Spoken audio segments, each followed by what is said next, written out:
Smoke filled the sky. The city of Vainatal was on fire. Explosions lit up the clouds like lightning. Screams echoed across the mountains, followed by silence. In a half-collapsed tower, a young alien girl crouched beneath broken steel beams. Her purple skin was bruised. Her eyes, large and silver, blinked fast as she clutched a small metal box. Her name was Kaari. She was only 8 cycles old. Her father, a scientist, had brought her to this tower to escape the Drekkon soldiers.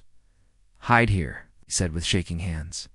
"If I don't return, press this button." And then he ran into the smoke. He never came back. Now, Kaari was alone. The building shook again as something crashed into the ground nearby. Her fingers, trembling, hovered over the single glowing button. She didn't know if anyone was out there. She didn't know if the machine even worked. But she pressed it anyway. The small box clicked. A red light blinked.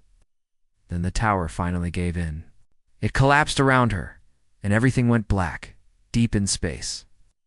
Far beyond Kaari's burning planet, an old human listening station floated in silence. It had not been used in over 100 years. Dust drifted inside the sealed metal walls. AI inside had gone into hibernation mode. But then, ping. A weak signal hit the relay. The AI stirred. It scanned the file. Signal strength, 4%. Language, unknown dialect. Source, Planet Vainatal, protected zone. 51X. Message, audio encrypted child cry. Detected the AI's ancient programming lit up. Had strict orders, still active, if a signal comes from a protected zone, forward to Earth immediately. It obeyed. Back on Earth, the signal reached the UHS United Human Systems Defense Corps in New Geneva. It's a massive underground command bunker. It was 3:07 a.m. Commander Alex Rain, known for her cold focus and war history, was pulled from sleep by an urgent alert. She walked into the control room wearing a plain gray uniform, her black hair tied back tightly. "Show me," she said. The screen lit up with static. Then a broken voice played. "Peopleese, anyone. We are dying. They came from the sky. My father said Earth would help." The room fell silent. Long pause followed. Alex turned to her staff. "That planet is under Earth's protection, isn't it?" A tech replied, "Yes, ma'am. Treaty 51X. No alien forces allowed to invade." Nodded once, and yet they did. Another officer said, "We haven't enforced that treaty in over a century."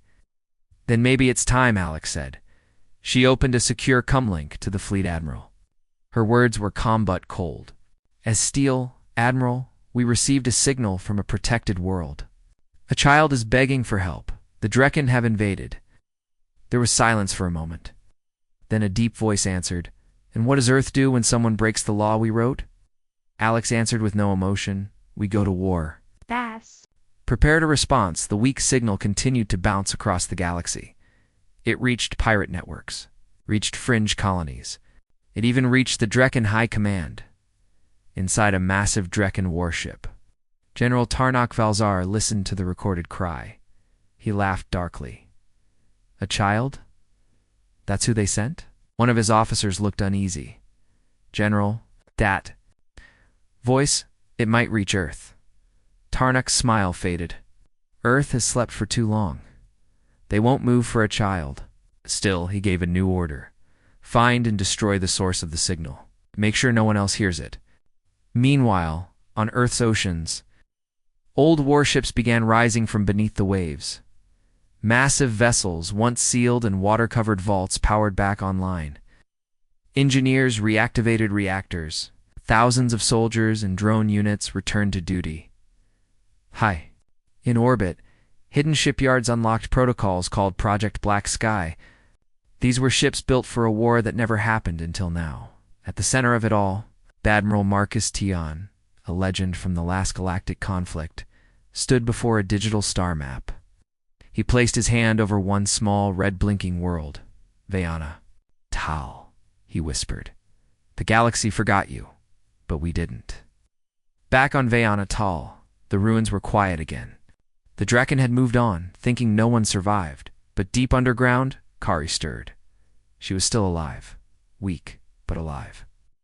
The little transmitter, now crushed, blinked one last time. It had done its job. Far above her, streaks of light appeared. In the sky, they were ships.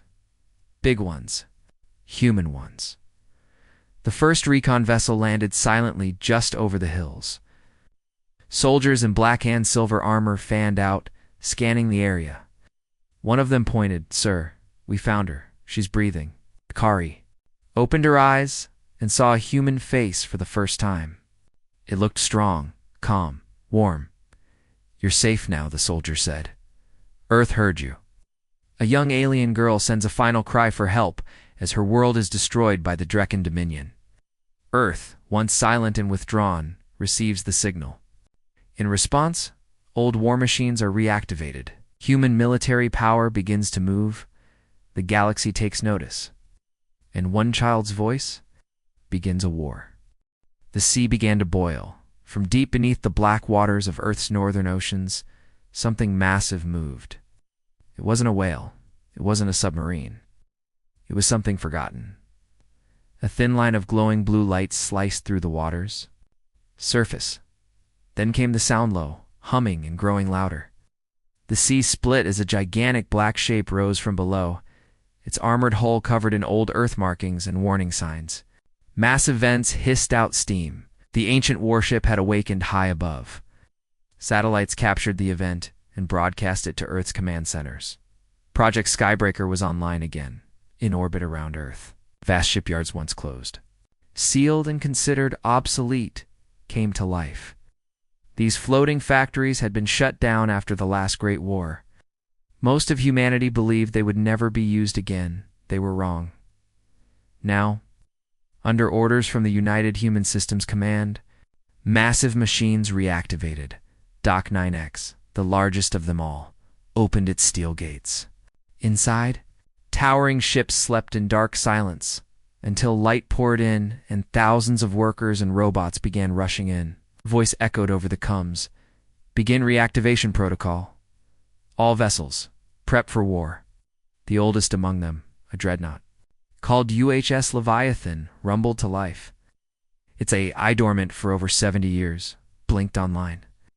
System rebooting. Threat detected. Drekkon Dominion. Mission. Enforce Galactic Protection Act. Status. AWAKA on Earth. Leaders gathered inside New Geneva Commanda, bunkered deep beneath the Alps. Around a large circular table sat powerful humans. Generals, admirals, scientists, and politicians. A large screen played the message again. "People, anyone. We are dying, my father. Said Earth would help." Some looked angry. Others looked unsure.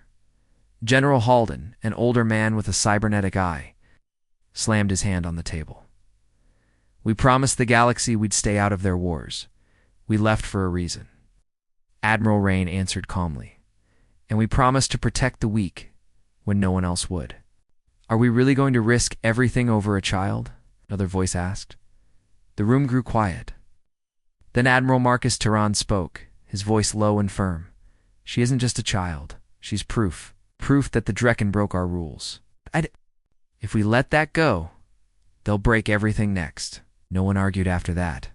Across Earth, military bases long converted into museums or archives began lighting up again. Deep inside one such base in the Nevada desert, a group of retired soldiers received unexpected visitors. Hovercrafts landed. Officers stepped out. One of the old veterans, Sergeant Mia Talon, looked up from repairing an old hoverbike. "Took you long enough," she said. "We always knew they'd need us again." She wasn't alone. Thousands of former soldiers, pilots, Marines, engineers were being called back, not because Earth didn't have younger forces, but because these veterans had one thing the new generation didn't. They had fought the Drekkon before, and they had survived. While soldiers gathered, so did the machines. Massive walking tanks, known as Titan Striders, powered back up in secret hangars beneath Antarctica, were 4 stories tall. Others were old prototypes from wars never fought. Drones flew in swarms for test formations. Orbital defense systems began tracking deep space movements. Factories across the colonies shifted production from civilian to military. A single message was sent to all UHS command units. Earth is no longer sleeping. It's far beyond Earth. In space stations and alien-controlled sectors, whispers began to spread. The humans are moving again. Ships that had once seen battle with Earth fled border zones. Some races celebrated, others panicked. In the Krell archives, a historian wrote, "When humanity is quiet, the stars are calm. When humanity stirs, the stars burn." And now was stirring. Back aboard the medical ship UHS Mercy.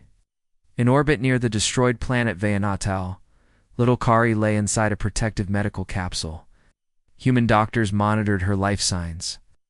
One nurse wiped tears from her cheek and whispered, "She doesn't even know what she started." But Admiral Tyrion did.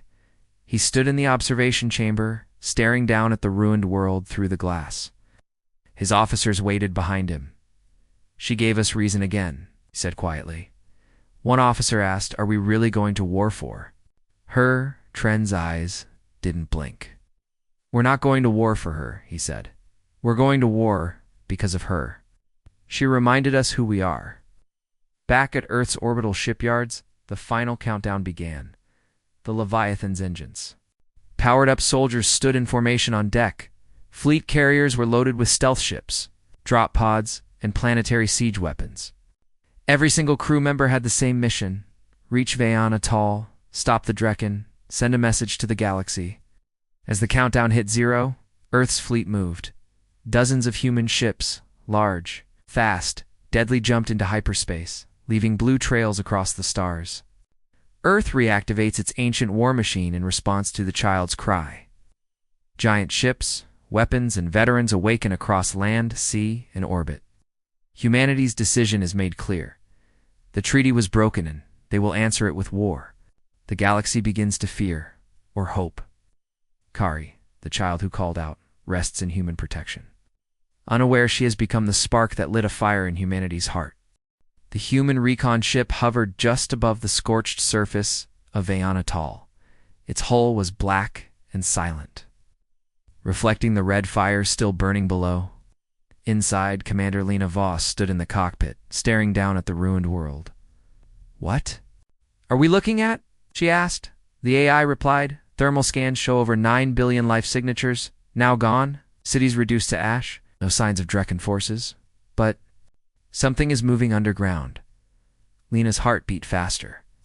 She had seen war before, but this looked like extinction.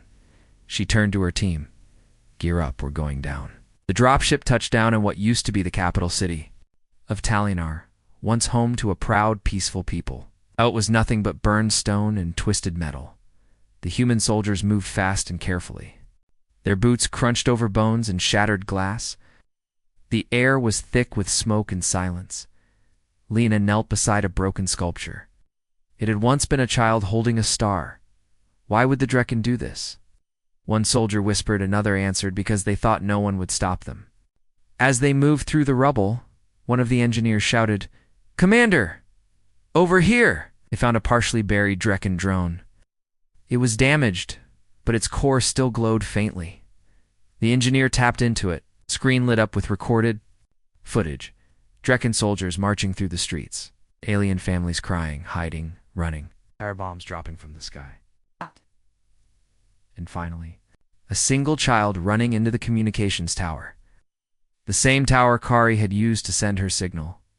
Everyone watching the footage went silent. Lena's hands clenched into fists.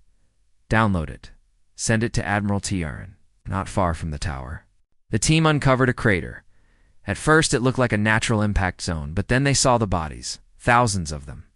Piled together, burned, buried, it was a mass grave. Even the toughest soldiers looked away. One dropped to his knees and whispered, "Dear God." Lena walked to the edge and stared down. The wind blew ash into her face. "Let this be their last resting place," she said. "We'll remember them." Behind her, the AI reported, "Incoming. Drekkon Vessel Z, TA 6 minutes." The sky changed. Dark shapes broke through the clouds. Drekkon patrol ships. "Everyone back to the dropship, now," Lena shouted. The recon team sprinted through broken streets as laser blasts rained from above. Explosions shook the ground. Drekkon infantry began dropping in from low-flying carriers, but the humans were ready. Turrets popped out of the recon ship.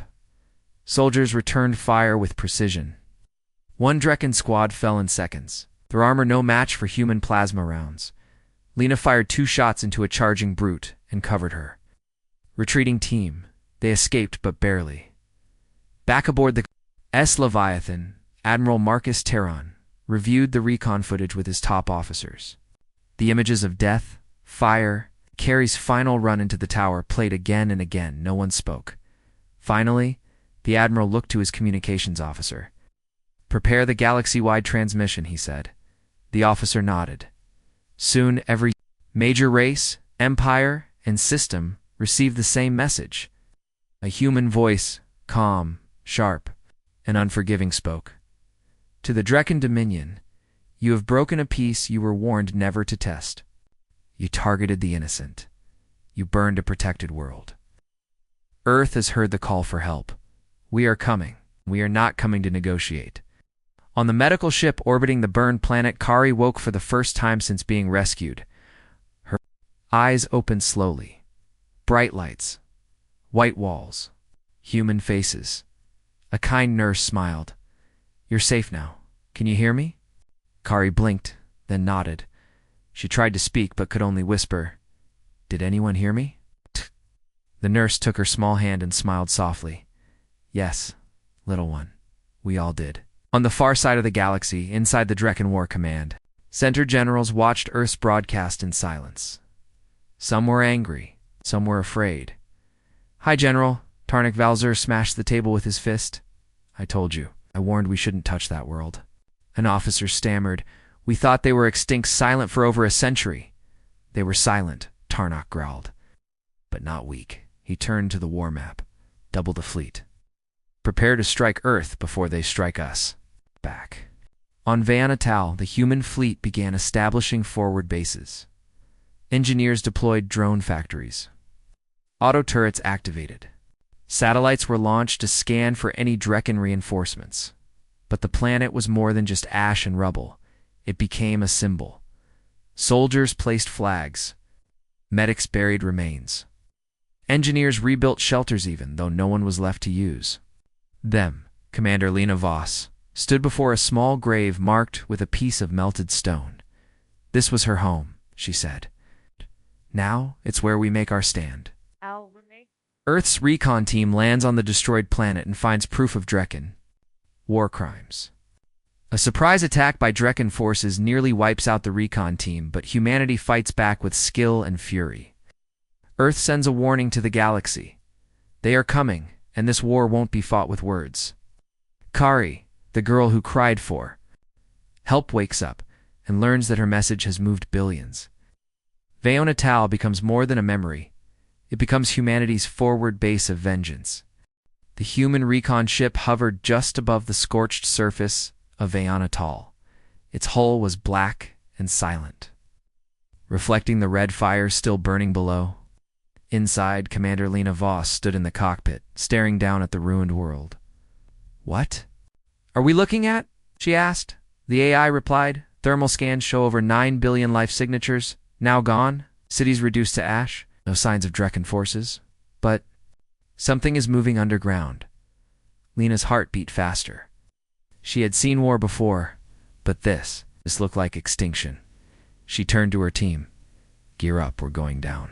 The dropship touched down in what used to be the capital city of Talinar, once home to a proud, peaceful people. Out was nothing but burned stone and twisted metal. The human soldiers moved fast and carefully. Their boots crunched over bones and shattered glass. The air was thick with smoke and silence. Lena knelt beside a broken sculpture. It had once been a child holding a star. Why would the Drekkon do this? One soldier whispered, another answered, because they thought no one would stop them. As they moved through the rubble, one of the engineers shouted, "Commander! Over here!" They found a partially buried Drekkon drone. It was damaged, but its core still glowed faintly. The engineer tapped into it. Screen lit up with recorded footage. Drekkon soldiers marching through the streets. Alien families crying, hiding, running. firebombs dropping from the sky. And finally, a single child running into the communications tower. The same tower Kaari had used to send her signal. Everyone watching the footage went silent. Lena's hands clenched into fists. Download it. Send it to Admiral Tiarn, not far from the tower. The team uncovered a crater. At first it looked like a natural impact zone, but then they saw the bodies, thousands of them. Piled together, burned, buried, it was a mass grave. Even the toughest soldiers looked away. One dropped to his knees and whispered, "Dear God." Lena walked to the edge and stared down. The wind blew ash into her face. "Let this be their last resting place," she said. "We'll remember them." Behind her, the AI reported, "Incoming. Drekkon Vessel Z, TA 6 minutes." The sky changed. Dark shapes broke through the clouds. Drekkon patrol ships. "Everyone back to the dropship, now," Lena shouted. The recon team sprinted through broken streets as laser blasts rained from above. Explosions shook the ground. Drekkon infantry began dropping in from low-flying carriers, but the humans were ready.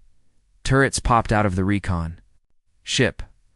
Soldiers returned fire with precision. One Drekkon squad fell in seconds, their armor no match for human plasma rounds.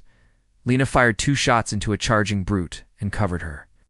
Retreating team. They escaped, but barely. Back aboard the Leviathan, Admiral Marcus Terron reviewed the recon footage with his top officers. The images of death, fire, Kaari's final run into the tower played again and again. No one spoke. Finally, the Admiral looked to his communications officer. "Prepare the galaxy-wide transmission," he said. The officer nodded. Soon every major race, empire, and system received the same message. A human voice, calm, sharp, and unforgiving, spoke. "To the Drekkon Dominion, you have broken a peace you were warned never to test. You targeted the innocent. You burned a protected world. Earth has heard the call for help. We are coming. We are not coming to negotiate." On the medical ship orbiting the burned planet, Kaari woke for the first time since being rescued. Her eyes opened slowly. Bright lights. White walls. Human faces. A kind nurse smiled. "You're safe now. Can you hear me?" Kaari blinked, then nodded.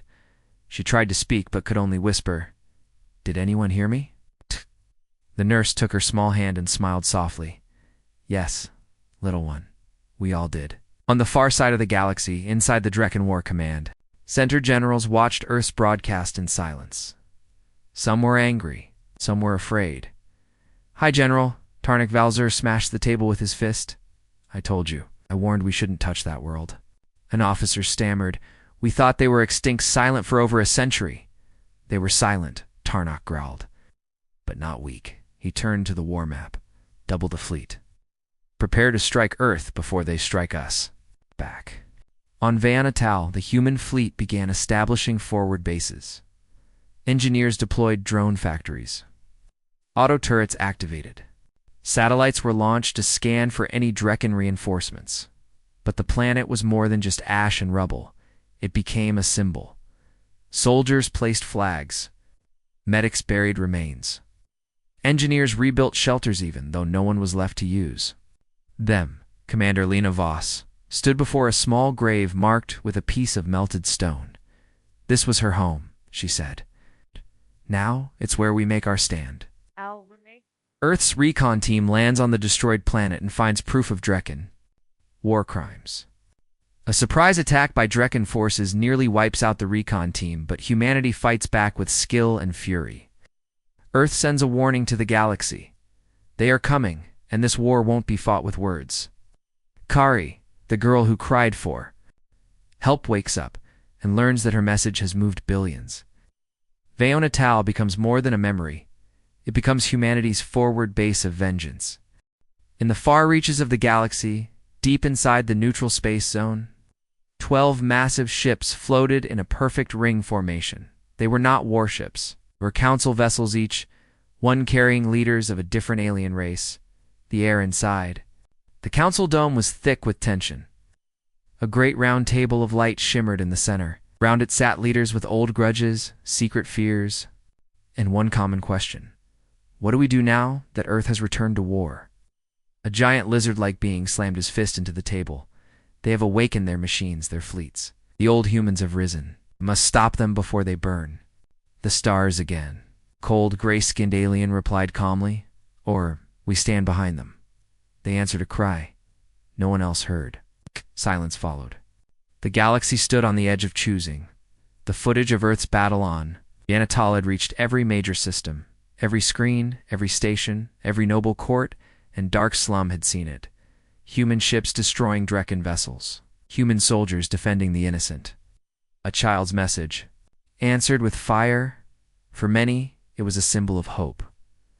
For others, it was a threat. But none could ignore it. Now, the War Council of the Stars dormant for over 80 years was active again. Each seat at the glowing table was filled. The Varnax.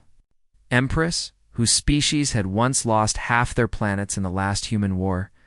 The Thalan High Speaker, a race of peaceful thinkers who respected Earth's laws. The Yari clans, strong warriors who remembered the old human codes of honor. The Drekkon ambassador, red-eyed and silent, watching for weakness. And many more. It's with a vote that could shift the balance. The Speaker of the Council, tall being of light named Zaren's Soul, raised its hand. Let each race speak, then we will vote. The Varnax Empress stood first. Earth must be stopped. They went silent for 100 years, and now return with weapons of extinction. Today they strike the Drekkon. Tomorrow they may strike us. Cheers from two of her allies followed, but the Thalan High Speaker stood next. His voice was calm, almost sad. Earth did not attack for power. They answered a cry, a child. Broken. Planet. No other empire moved. Only Earth did what was right. The Yari clan leader slammed his staff down. You remember Earth's warriors. We fought beside them once. If they are returning, we will fight beside them again. Voices clashed. Words grew sharp. The council divided down the middle suddenly. Chamber doors opened. Everyone turned. Two armored figures entered human. One was Commander Alex Rain, sent directly by Admiral Tion. Her armor was polished black, with silver trim. Her voice was cold and direct. We were not invited. We came anyway. The speaker blinked. Earth has no seat here. Alex stepped forward. We don't want a seat. We want you to listen. She tapped a button. A holla of Kaari's message played again. Please, anyone help. Then came the images of the burned cities, the mass graves, the Drekkon war crimes. Alex's voice echoed across the chamber. We are not here to rule you. We are here because someone asked for help and no one else moved. She paused. If that makes you afraid, if it makes you ashamed of it, better. But if you want to stop us, you'll have to go through us. The Drekkon ambassador stood, finally speaking. This is propaganda. K, a child. How convenient. Perhaps Earth faked the signal. Perhaps this is a human plan to return to domination. A. Whispers spread across the council. Doubt flickered. Then the Thalan speaker said, We analyzed the signal ourselves. The child was real. The attack was real, the Yari added, and your cowardly fleet retreated when Earth arrived. The Drekkon said nothing more. The Speaker of the Council raised its hand. Then it is time. Vote now. One by one the races chose. Support Earth's actions, condemn Earth, remain neutral. The final tally, 5 supported Earth, 4 condemned, 3 chose neutrality. It was enough. The Council passed a resolution. Earth has responded lawfully to a broken treaty. Any empire that attacks Earth or its allies will be treated as an aggressor. Yes. After the vote, 3 alien fleets sent formal messages to Admiral Tion. The Yari Honor Guard pledged 200 ships. The Thalan Mind Corps offered advanced support drones. In communications tech, even the Tarkin nomads, once feared pirates, sent a single message. You answered a voice we ignored. You now have ours. As the chamber emptied, the Speaker of the Council stood with Alex Rain. Humans, you are still the storm we remember. But perhaps now, you are also the shield. Alex looked out into the stars. Her voice was cold, but certain. We are both. Just never to the innocent.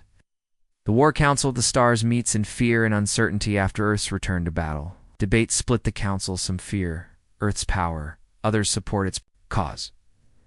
Commander Alex Rain crashes the meeting, showing Kaari's message and the truth behind the Drekkon attack. The Drekkon are challenged and silenced. The Council votes in favor of Earth's actions. 3 major alien factions ally with Earth. The galaxy's rules begin to change, and humanity's role becomes clear. The stars above burned white-hot. 3 fleets Earth's War Armada, the Yari Honor Guard, and the Thalon Support Division waited in perfect silence outside the Drekkon border systems. Every weapon was ready, every engine was hot, every soldier knew the mission name. Operation Firestorm. Admiral Marcus Tehran stood on the command deck of the UHS Leviathan.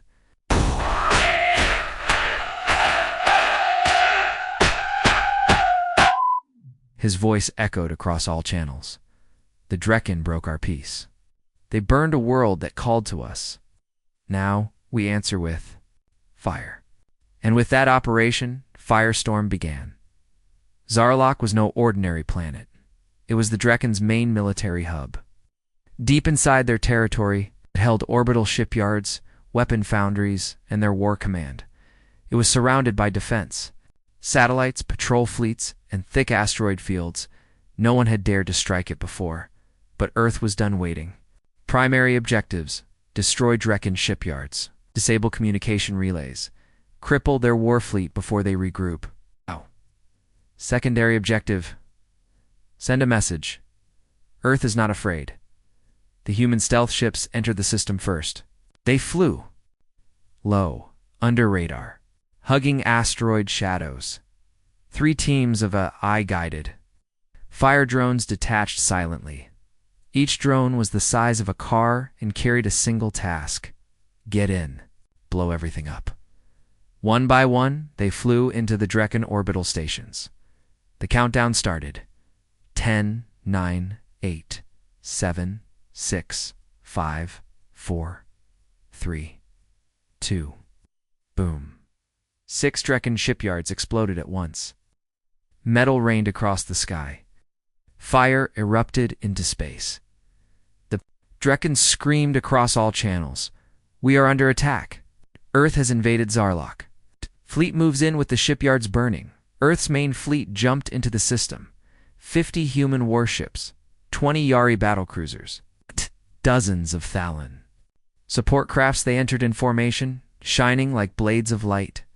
The Drekkon defense fleet rushed in, but Earth had the high ground. The UHS Black Star opened fire with its solar lance cannon, cutting straight through to Drekkon cruisers.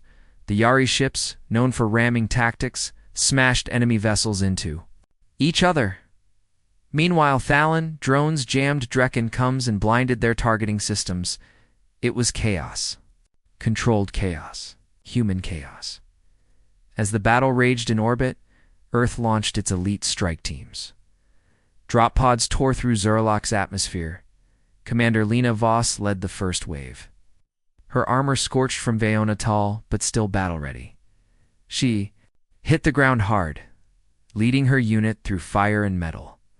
Drekkon defenders opened fire, but Earth soldiers moved like shadows. They had trained for this. Their target, the Drekkon command spire, by tall and glowing deep red. As Voss and her team advanced, explosions rocked the ground. She raised her rifle and shouted, "Clear the walls! Forward! No mercy!" The Drekkon commanders didn't expect a full assault this fast. Their screens flashed red. Ships fell. Factories exploded. One general screamed, "Where are Earth's reinforcements coming from?" The answer: everywhere, while the main attack hit the front. Smaller human and Yari teams slipped into underground tunnels, slicing through Drekkon, data centers, and weapon caches. One Yari captain laughed as his axe crushed a Drekkon war priest. This is what the stars needed, the old fire's return. Back in orbit, Admiral Tion smiled grimly. This is not revenge. This is justice. High above the planet aboard a human medical frigate, Kaari sat in a special viewing chamber. The nurse held her hand gently. "They're doing it for you, little one, for all your people." Kaari said nothing. Her silver eyes stared at the burning planet below. Then she whispered, "Make them remember." Inside the Drekkon command spire, alarms screamed. Commander Voss and her team stormed through the final corridors. Drekkon guards fought hard, but not smart. Earth's soldiers used speed, precision, and coordinated attacks. Voss placed a charge on the spire core. One Drekkon officer begged, "You don't understand. This spire controls all nearby systems. If you destroy it," Voss aimed. Her gun, "I understand exactly." She pressed the trigger. The core exploded. The spire collapsed before leaving. Earth's fleet sent one last message to all Drekkon systems. "Zarellic has fallen.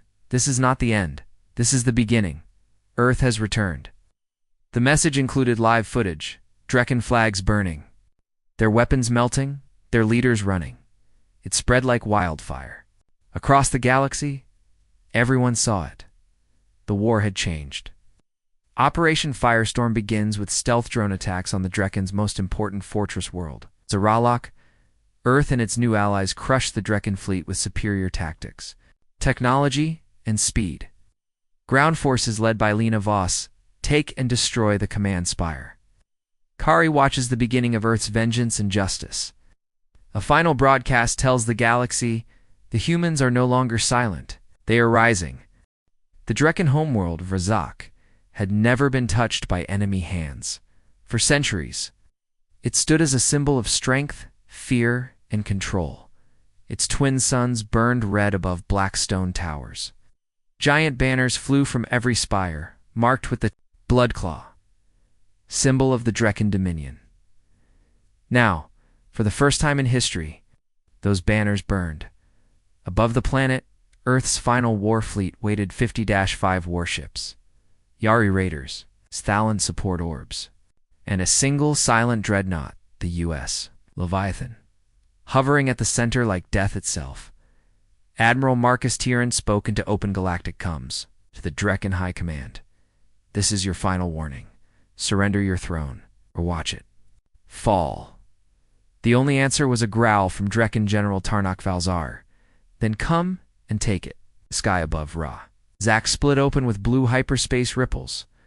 Earth's ships dropped wave after wave of attack pods. Yari warriors roared.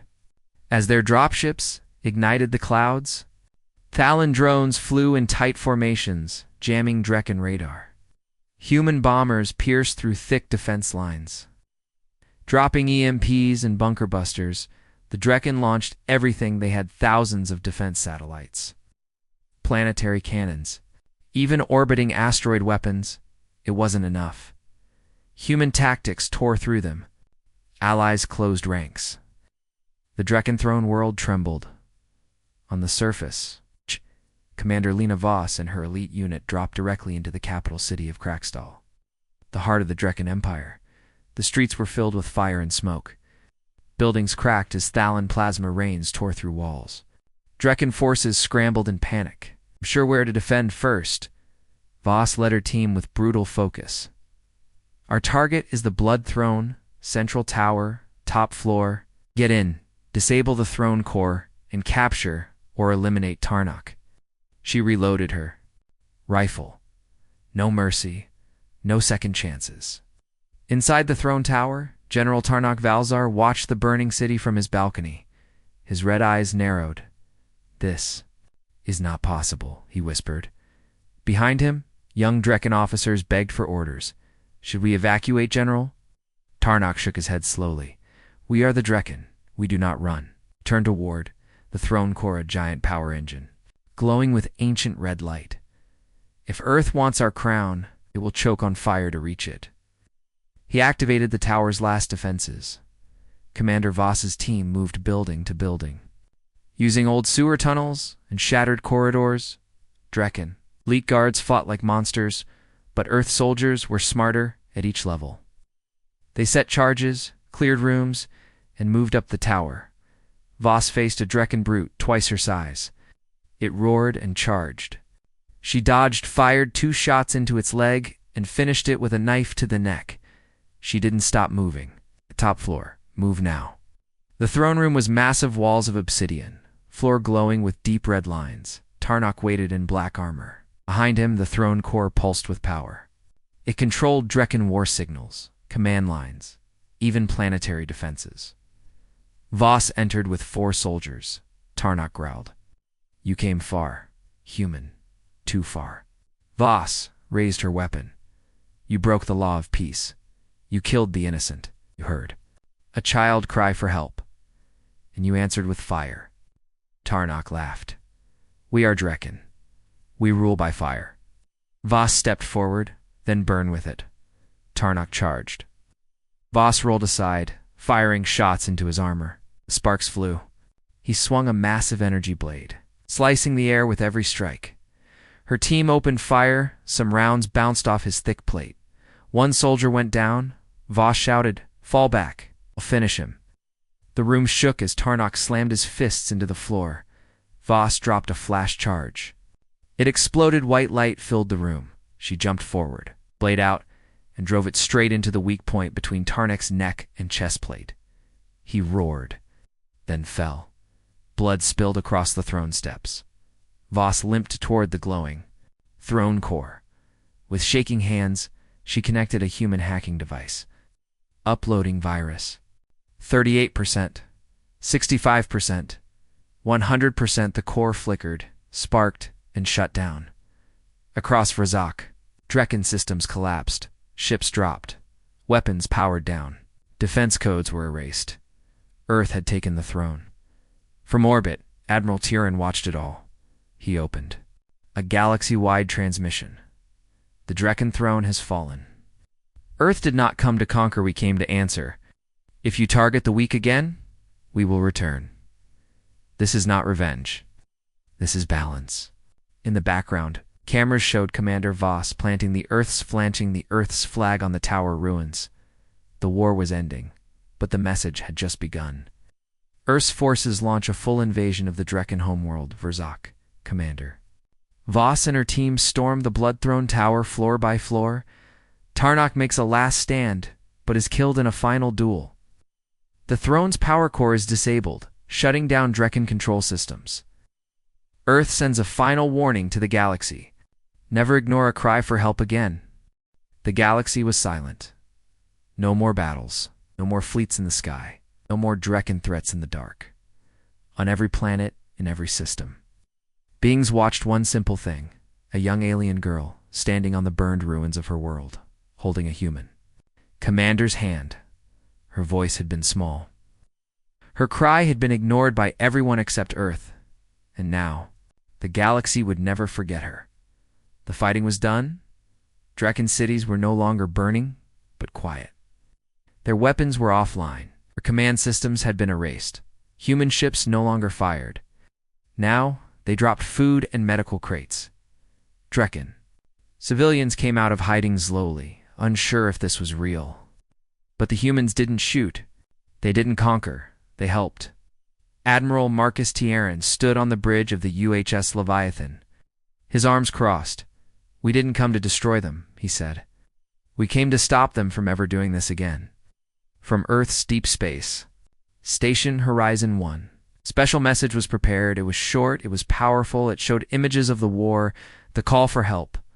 Vayona Tal, burning, Kaari running through the tower, Earth answering with fire. The fall of the Drekkon throne. Human soldiers helping Drekkon civilians. Then came Kaari's face on screen. Her voice was calm, no longer shaking, I thought. No one would hear me, but Earth did. I thought I was alone. But I wasn't. If someone cries for help again, please don't wait. The message ended with one sentence across every screen in every language. One voice changed everything. The War Council of the Stars met again, this time, not in fear, but in unity. Representatives from over 30 races stood together. The Drekkon were there to humbled, silent, but present. The Speaker of the Council raised a new banner. It showed a single hand reaching toward a light. Under it, 3 words were written: "Help must answer." A new law was passed. Any cry for help, for many species must be answered by all member races. If ignored, those who failed to act would face exile. It was called Kaari's Law. Admiral Tehran stood before the council. Earth will not stay. We will not occupy.